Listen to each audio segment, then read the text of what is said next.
Monsieur le ministre, Excellence. Monsieur le ministre, s'il vous plaît, pour une photo.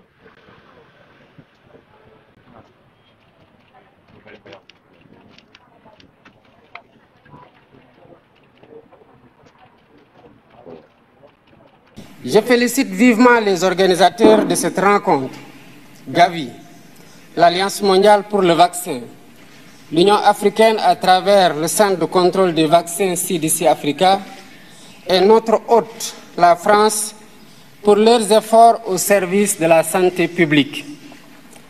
Par ma présence à ce forum, j'ai voulu exprimer mon attachement personnel à la santé et la place qu'elle occupe dans l'action de mon gouvernement. L'histoire récente de la pandémie Covid-19 nous a montré combien nous étions vulnérables, mal préparés face aux pandémies et que par conséquent la santé doit être une priorité permanente.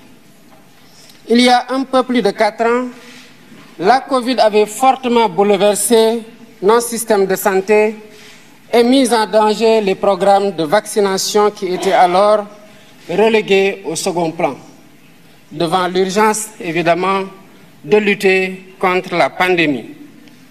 Ainsi, selon le rapport de l'UNICEF de 2021, 23 millions d'enfants n'avaient pas reçu les vaccins de base nécessaires à leur croissance normale au plus fort de cette crise sanitaire. La pandémie avait surtout mis en évidence les disparités structurelles qui existaient déjà entre pays développés et pays en développement en matière de vaccination.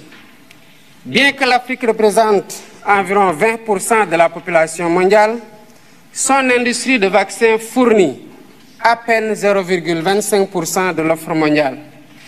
Le continent est encore largement tributaire d'autres régions du monde pour couvrir ses besoins. C'est dire l'immensité de la tâche qui reste à accomplir pour la souveraineté vaccinale de l'Afrique. Mesdames, Messieurs, en consacrant cette rencontre au lancement de l'accélérateur de la production des vaccins en Afrique, AVMA, Gavi et l'ensemble de ses partenaires s'inscrivent dans la voie pour corriger les points faibles du continent en matière de riposte face aux pandémies, tels que le manque d'équipements et de médicaments, mais surtout de vaccins. Nous avons vécu cela pendant la pandémie Covid-19 avec l'arrivée tardive et un nombre insuffisant des vaccins.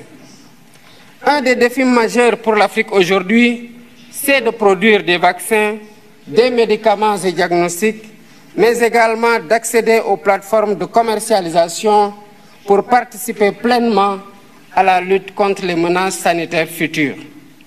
C'est une volonté politique de l'Afrique et nous invitons tous les partenaires à soutenir cet agenda qui constitue une priorité au même titre que les autres priorités liées notamment aux situations de guerre ou de changement climatique.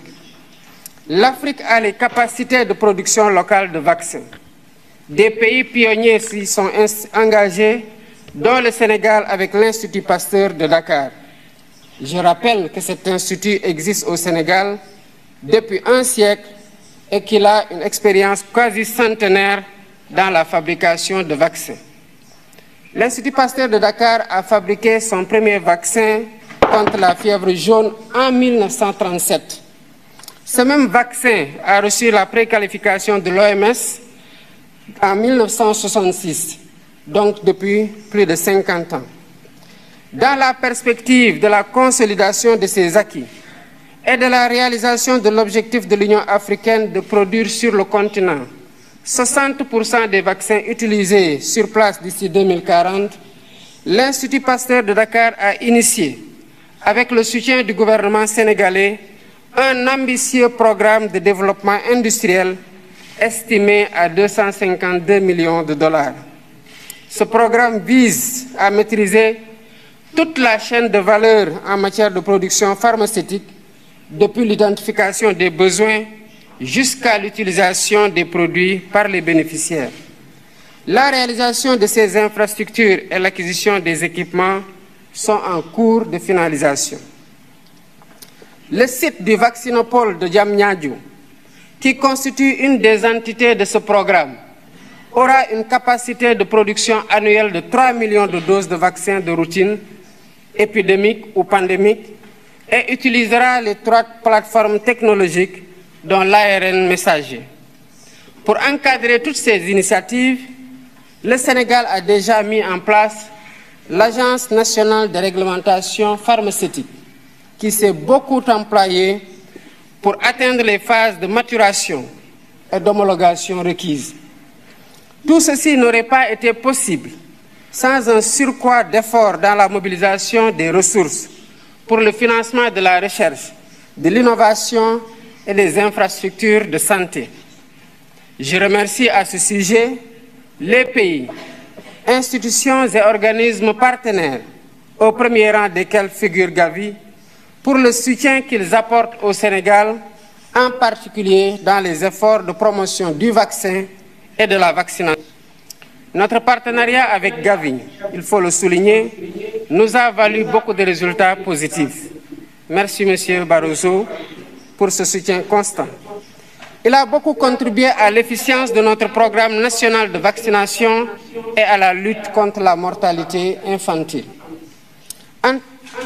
Contre la mortalité infantile et précoce.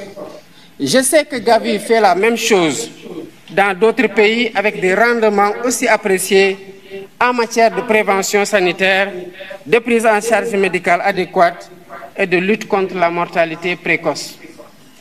En tant que pivot essentiel de la solidarité et en reconnaissance des immenses services qu'il rend aux pays bénéficiaires, Gavi mérite le soutien continu de la communauté internationale. C'est la raison pour laquelle, en ma qualité de président de la République du Sénégal, je lance un appel à tous les pays et institutions partenaires afin qu'ils contribuent généreusement à la reconstitution des fonds de Gavi pour la période particulièrement de 2026 à 2030.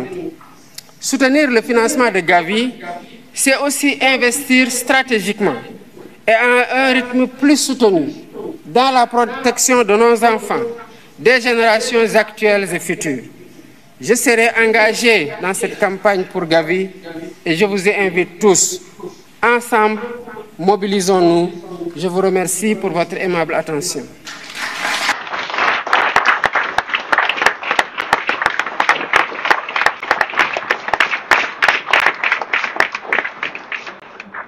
Président, le Sénégal est en effet depuis longtemps un champion.